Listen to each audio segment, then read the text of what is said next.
Every day, a quiet war is fought in your mind. We all carry two opposing natures. One constantly urges us to advance, to build, and to push our limits.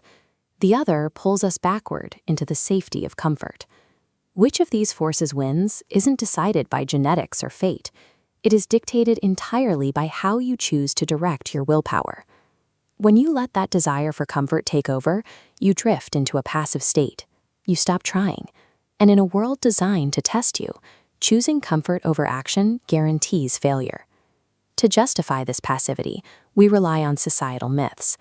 The most popular one is that if you wait long enough, opportunity will eventually walk up and knock on your door. We tell ourselves that the people running the world were simply born as natural geniuses, or that they had pre-existing wealth handed to them, so there's no point in competing. We aren't born into a fixed state. Human nature is more like putty, and the shape it takes depends on where we choose to direct our attention. Holding on to those myths strips away your agency. It gives you an excuse to wait. And when you choose to wait instead of act, failure becomes a self-fulfilling prophecy.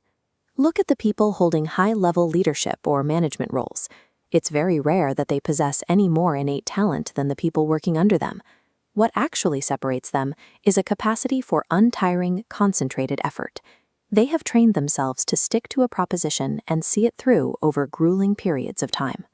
Take Émile Littré, a French lexicographer and philosopher. He didn't begin compiling his monumental French dictionary until he was more than 60 years old. He proved that an active will easily overrides the excuse of getting too old to start. His sheer, unrelenting effort earned him a seat in the prestigious French Academy, taking the place formerly held by Louis Pasteur, another historical giant defined by relentless work.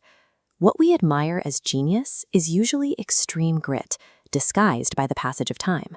Anyone willing to apply that level of effort can achieve it. The price of success isn't paid in money, it is paid in effort, and in an intense, sustained desire to learn everything you can about your field. Progressive businesses don't want raw, unrefined talent that sits idle. They want the hustler, the person who figures out how much they can do, not how little. That active mentality creates unbreakable job security. Opportunity never seeks us out. It is a byproduct of quick brain action. You have to actively hunt for it, matching your wits against others and striking while they hesitate. While the passive dreamer procrastinates and then complains about a lost chance, the active mind goes to work. They carve their own path. In any competitive landscape, waiting is fatal. You cannot wait for circumstances to align. You have to forge your own openings through deliberate action. But constant action is exhausting. Eventually, you might hit rock bottom, lose your grip, and find yourself in a state of total despair. When that happens, no savior is coming. You will get very little useful advice. You have to conquer your weakening tendencies entirely alone. This illustrates the first mechanism to arrest that fall, an audit of your goals. Every month, measure actual progress against what you expected.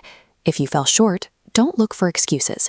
Recalculate, demanding extra exertion for the next cycle to make up the loss. The second mechanism is an encouraging tonic. By actively looking for the good in others and offering them encouragement, you create a psychological multiplier. The uplifting thoughts you give out return to buoy you up. Honest self-auditing combined with external encouragement form feedback loops that turn despair back into active hope. Practicing this concentration over time changes how you view the world around you. As you build your internal strength, the problems that once felt overwhelming begin to feel smaller and more manageable. When you abandon passivity, setbacks lose their power to paralyze you. You start to see them not as roadblocks, but as minor incidents on a longer journey. This developed, concentrated willpower becomes a far more reliable asset than inherited money or random luck. Mastering your concentration means you stop waiting for life to happen to you. You claim the power to direct life exactly as you will it.